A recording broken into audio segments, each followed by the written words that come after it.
इयत्ता 6वी विषय भूगोल प्रकरण 6वे प्रकरणाचं नाव महासागराचे महत्त्व. मित्रांनो, मागील इयत्तेमध्ये आपण पृथ्वीवरील शिलावरण व जलावरण यांचा अभ्यास केला. यामध्ये पृथ्वीवरील जमीन आणि पाणी यांचं प्रमाणही आपण अभ्यासलेलं आहे. तसेच प्रमुख महासागर कोणते हेही आपण अभ्यासले. सोबतच्या तक्त्यामध्ये आपल्या पाठ्यपुस्तकामध्ये एक तक्ता दिलेला आहे आणि त्या तक्त्यात महासागरांचे क्षेत्रफळ त्यात दिलेले आहे.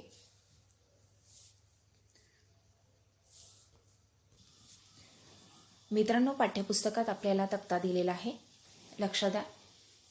5 महासागर एकूण दिलेले आहेत. पहिला आहे पॅसिफिक महासागर, अटलांटिक महासागर, हिंदी महासागर, दक्षिण महासागर आणि आर्टिक महासागर.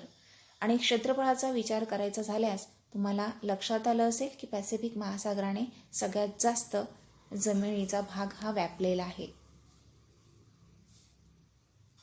पृथ्वीवरील पाण्याने व्यापलेल्या या विशाल अशा क्षेत्रामुळे पृथ्वीला जलग्रह असंही म्हणण्यात येत असतं.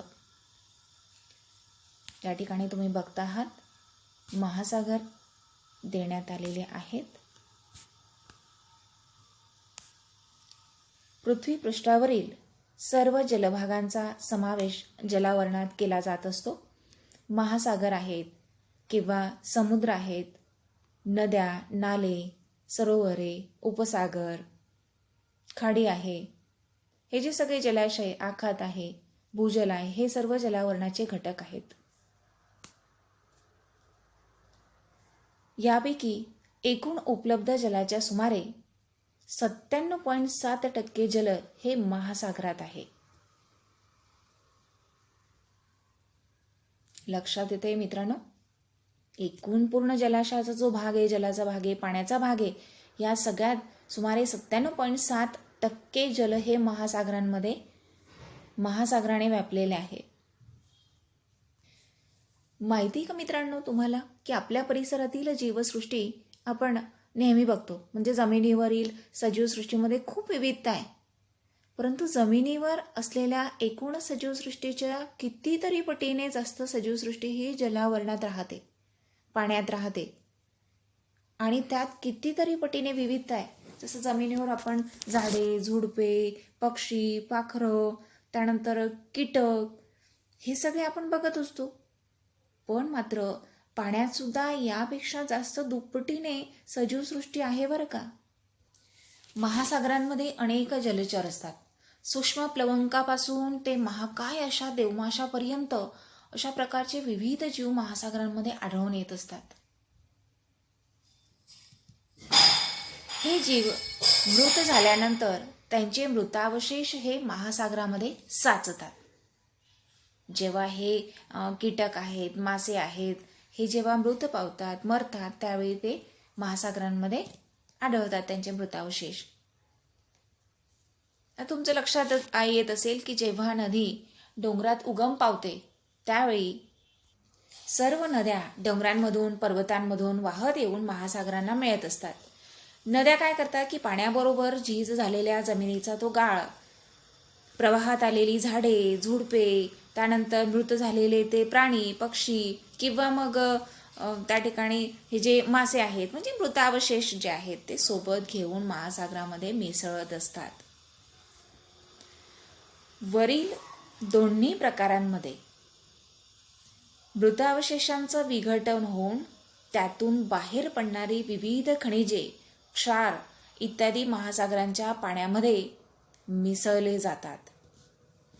ज्याप्रमाणे जमिनीवर ज्वालामुखीचे उद्रेक होताना दिसतात, त्याप्रमाणे महासागरात सुद्धा ज्वालामुखीचे उद्रेक होत असतात. पाठ्यपुस्तकात आकृती क्रमांक 6.3 मध्ये तुम्हाला महासागराखालील ज्वालामुखीचा आकृती या ठिकाणी देण्यात आलेली आहे. तिचं नीट निरीक्षण करा. स्क्रीनवर सुद्धा तुम्हाला दिसत आहे की पाण्यामध्ये ज्वालामुखी कशा पद्धतीनं या ठिकाणी तुम्हाला दिसतो आहे.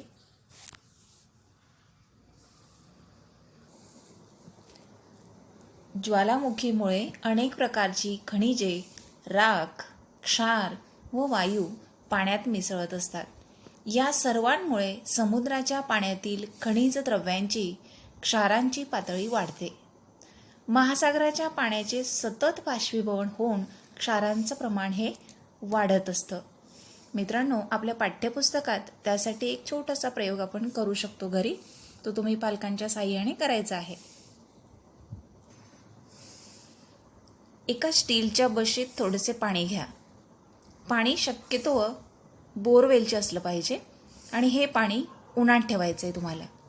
पाणी पूर्णपणे आटेपर्यंत बशी काढायची नाही आहे.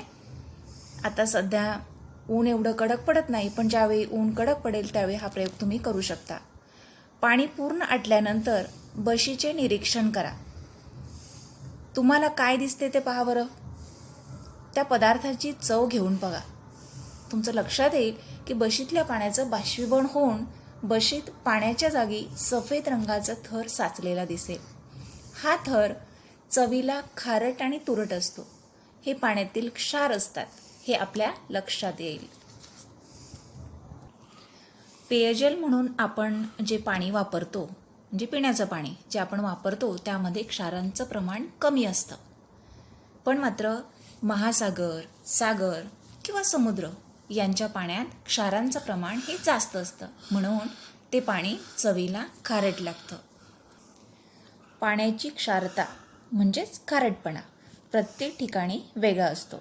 समुद्राची क्षारता ही दर हजारी या प्रमाणात सांगितली जात असते. म्हणजे सर्वसाधारणपणे महासागराच्या पाण्याची क्षारता ही दर हजारी 35 असते. उदाहरण द्यायचं झालं तर मृत समुद्र तुम्हाला माहिती असेल. मृत समुद्र हा जगातील सर्वात क्षारयुक्त जलाशय म्हणून ओळखला जातो, ज्याची क्षारता आहे दर हजारी 332 इतकी. मगाशी सांगितलं की समुद्राचं पाणी हे अत्यंत खारट असतं. मग आपण या प्रकरणात शिकत आहोत महासागरांचं महत्त्व. मग आपल्याला महासागरातून काय मिळतं? या सगळ्या खाऱ्या पाण्यापासून आपल्याला मीठ मिळत असतं, जे आपल्या रोजच्या जीवनात किती आवश्यक आहे. बघा, तुम्ही एखाद्या वेळी बिना मिठाचं खाद्य तुम्ही खाऊन बघा, तुम्हाला चवीला ते चांगलं लागतं की नाही. मग तुम्ही लगेच म्हणता नाही, आई याच्यात मीठच नाही आहे, मग हे चांगलंच लागत नाही आहे की नाही. म्हणजे ह्या समुद्रापासून, खाऱ्या पाण्यापासून आपल्याला मीठ मिळत असतं. मीठ हा पदार्थ समुद्रकिनारी भागात तयार होत असतो. आणि ज्या ठिकाणी तुम्ही स्क्रीनवर बघता आहात काय आहे, मिठागरे, म्हणजे या ठिकाणी मीठ तयार होत असतं. समुद्रकिनारी मिठागरे तयार केलेली असतात आणि त्या ठिकाणी मिठाचं संचयन होतं. कारण पाण्याचं बाष्पीभवन झाल्यानंतर खाली जे क्षार उरतं म्हणजे मीठ उरतं, त्या मिठाचं शुद्धीकरण करून आपण ते मीठ आपल्या आहारामध्ये वापरत असतो. मित्रांनो, मिठाप्रमाणेच फॉस्फेट, सल्फेट, आयोडीन अशी अनेक खनिजे समुद्रात असतात. खनिजांसाठी आपण काही प्रमाणात महासागरांवर अवलंबून असतो. आपल्याला महासागरातून मीठ जसं मिळत असतं, इतर खनिजे मी मगाशी सांगितलं तशी, आणि मासेही आपल्याला महासागरातून मिळत असतात. म्हणजे आपल्याला महासागरातून मानवी जीवनाला अनेक गोष्टी उपलब्ध होत असतात. आहारात आपण माशांचा, बरेच लोक आहारात माशांचा वापर करत असतात आणि हे मासे आपल्याला महासागरातून उपलब्ध होत असतात. नदी व तलाव यांच्यापेक्षा महासागरातून मिळणाऱ्या माशांचं प्रमाण खूप जास्त असतं. समुद्री जीव पकडण्याचं काम जगभर मोठ्या प्रमाणावर केलं जात असतं.